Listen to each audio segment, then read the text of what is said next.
What is up, and welcome back to the channel. We are your Colorado real estate family. Alright, so if you've been interested in what the market's like in Colorado, we're talking 2022. Right now we're just barely in the second quarter. We're going to dive into that right now, kind of talking about the housing market in Denver. Alright, let's go.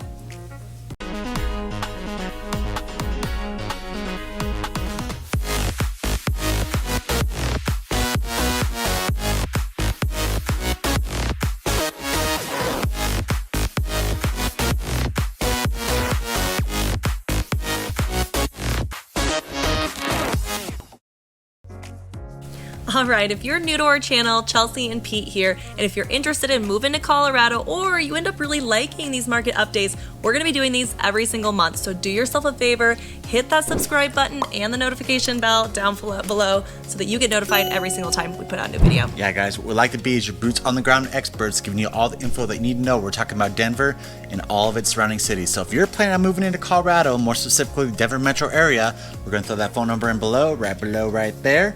Licensed real estate agent here. I'm helping you out with all your purchases, whether it be single family, townhouse, condo, doesn't matter. We're helping you out with all those. So give us a call or text. Chelsea's going to be the one answering that call, no one else. So let's go and dive in this video. We're going to be doing 5 questions, or I guess 5 things to kind of go over in regards to the Denver metro area housing market.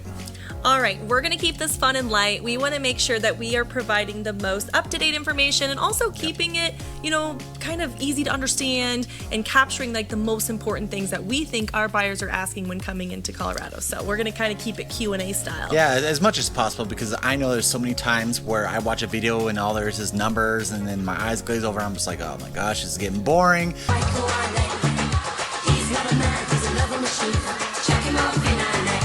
What's the next video that's going to entertain me a little bit, right? And so we're going to try and keep this as fun as possible.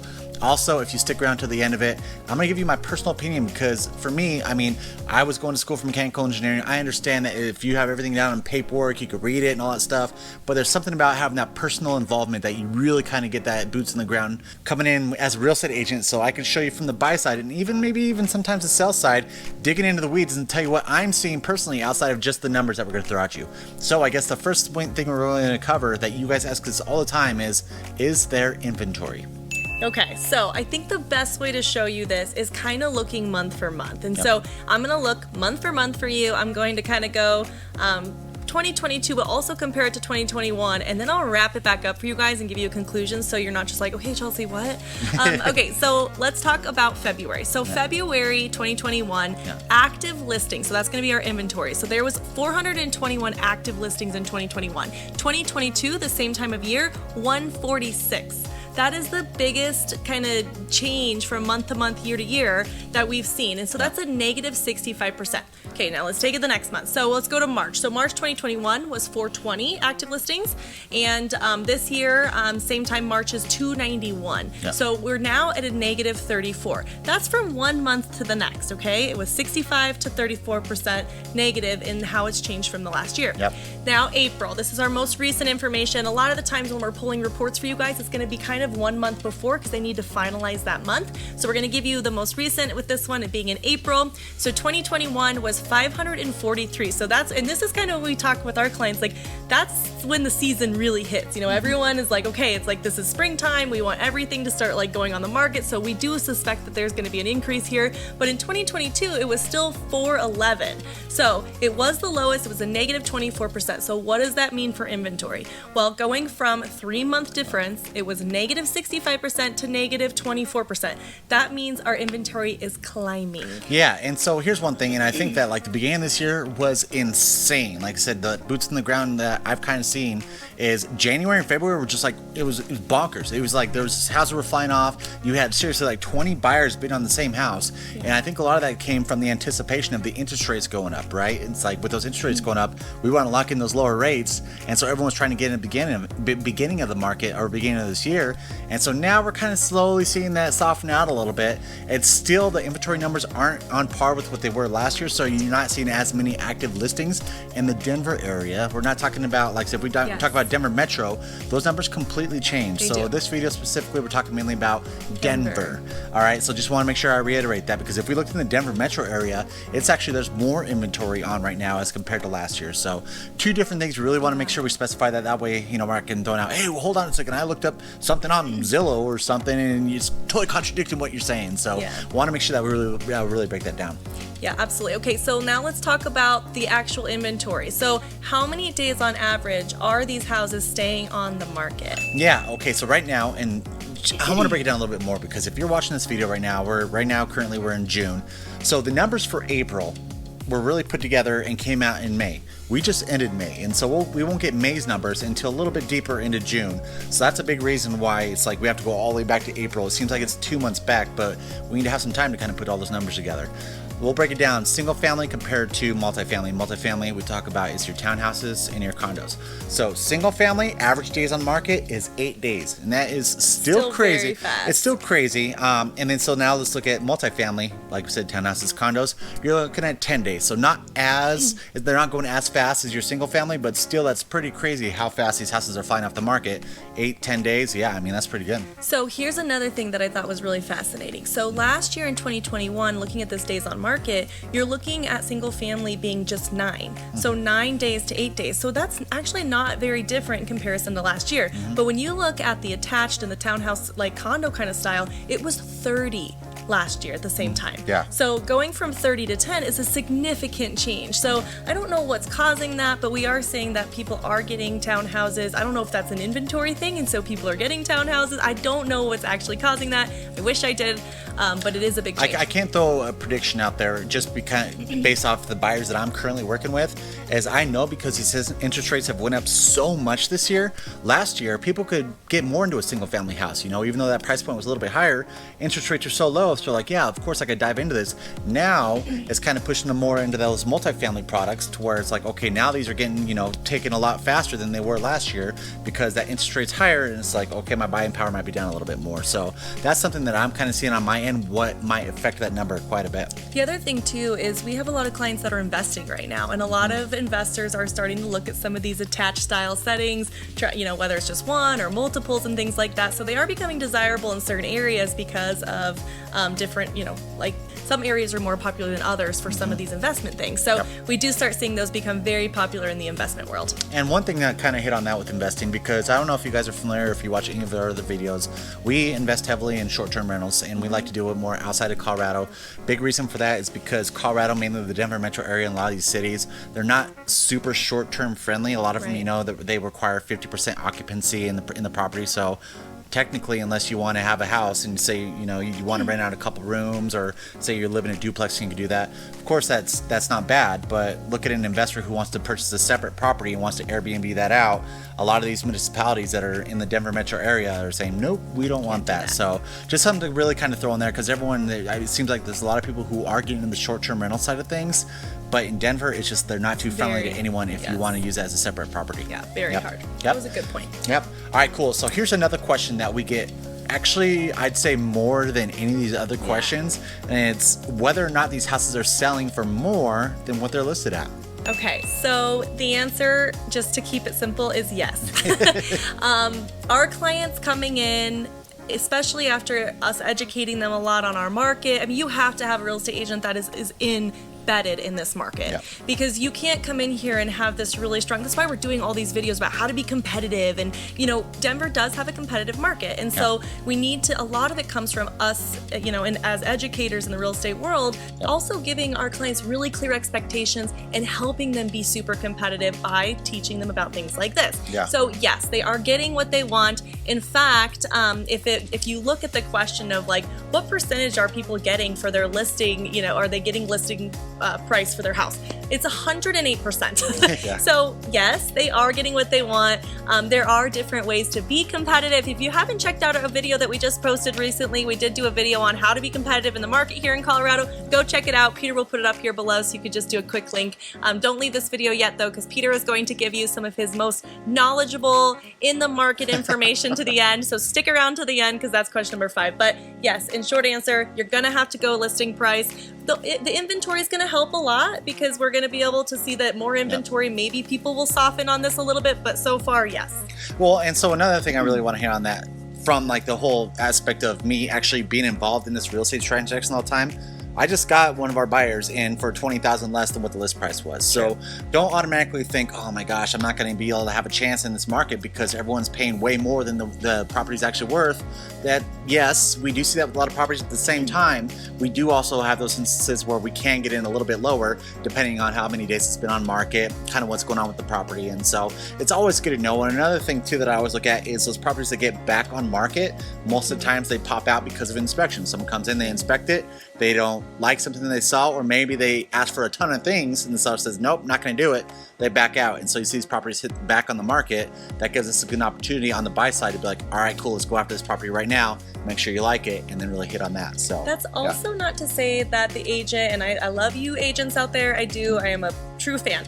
However, it's not to say that the agent didn't list too high and got a little overconfident in the market as well. So we are seeing that a lot. We're seeing that a lot. They're trying to, I think, in the real estate world in general, it's a little saturated.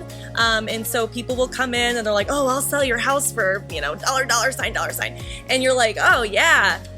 They're not doing their sellers any favors by listing it high. In fact, it's actually hurting them. So try not to get completely, just wooed away by the dollar signs. Hey, look, a dollar! You really want to make sure that that person is putting it on the market and they're backing it up by comps and things like that. It's going to make it go smooth and fast, and it actually can hurt you to do the opposite. So it doesn't say that's not to say that that agent didn't put it on too high, and so therefore you're able to get it under the listed price because that's what it shouldn't have gone on the market anyway. So. Yep, very good. All right, cool. On to the fourth question, I guess. Yes. Okay. So what are homes selling for? All right, and so you guys have got to be familiar with this if you follow us quite often. We do go over a lot of these median sales prices. I don't like doing home values because in the market that we're in right now, most of the time they're selling for more than what that home value is, right? And so we talk about the median sales price. All right, so in the Denver metro area, let's just kind of put it, actually no, not Denver, this is Denver City. Let's put it all into one ball. We're talking about single family, multifamily, so your townhouses and condos mixed in with that. You're looking at a median sales price of $655. Now let's break that down a little bit. Let's look at, okay, what are single family selling for? Let's put it all together. $730 is the median sales price, and this is all just like I said, as of April of 2022, $730. But if we dive into those multifamily, we're talking about the condos and townhouses, that goes down quite a bit, and this is what's kind of keeping that number a little bit lower. You're looking at a median sales price of $427, so huge difference in compared to multifamily. As single family, you're going to be paying quite a premium when we're looking at those single family homes. Yeah, and this one is really important because, sometimes depending on what type of area we are, Peter will sometimes lump everything together. And that really is because sometimes it doesn't change very much. However, in Denver, we see a ton of different, multifamily or attached style living that's really going to bring down the price and kind of be a little deceptive almost in the single family. And so it was really important in some of these bigger cities where you do have a lot of other things affecting that price to break it apart because those are a big difference. And another reason is because there's a few of you that we worked with, a few of you that we worked with, and we threw that median sales price out there, not breaking it into single family and multifamily, and are like, wait a second, you told me that the median sales price is right here, and I want this awesome single family house, and they're way higher than that. That's why we want to break it down a little bit. That's why, it's because when we group it all into one, we don't want to set the expectation that you're going to come in here getting a single family house for that first 60-55 when it's higher up in the sevens. And so we really want to make sure that we're not setting the expectation too high to where you come in and then we look like we just don't know what the hell we're talking about. Yeah, absolutely. Again, everything will differ depending on how close you are to the city and different areas and things like that. This is specifically for Denver. Yep.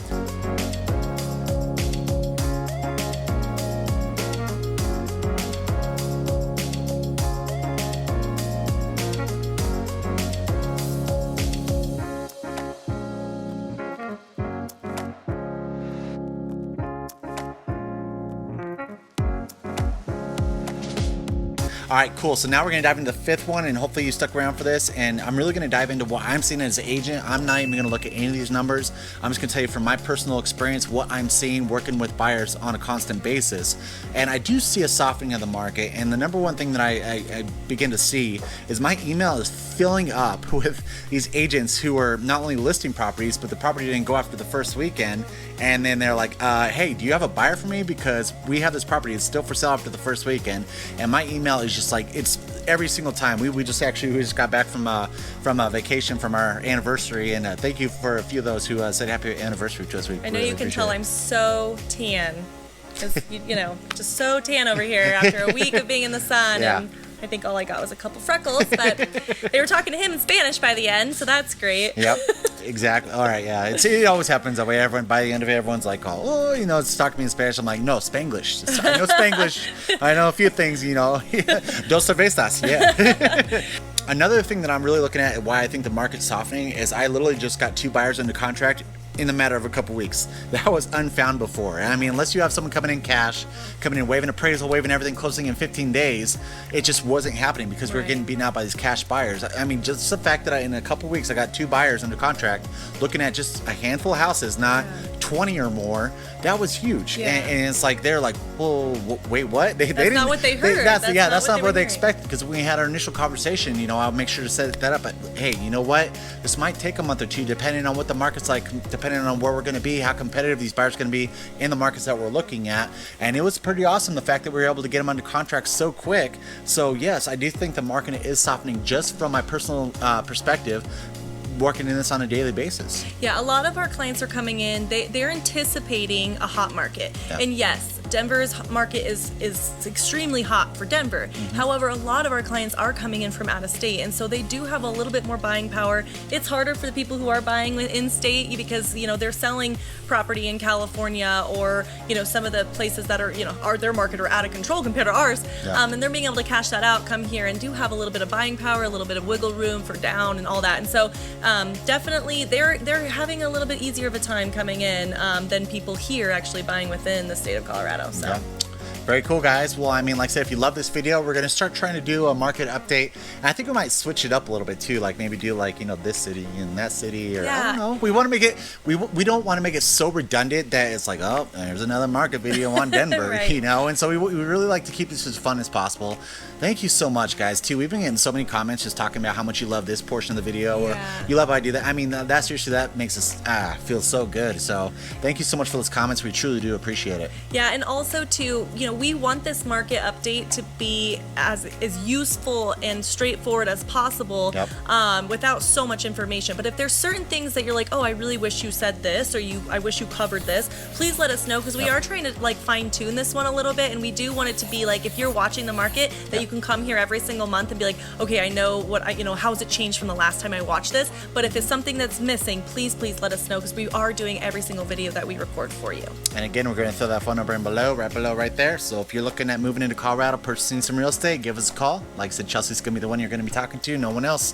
Until next time, we love you. Bye. Bye.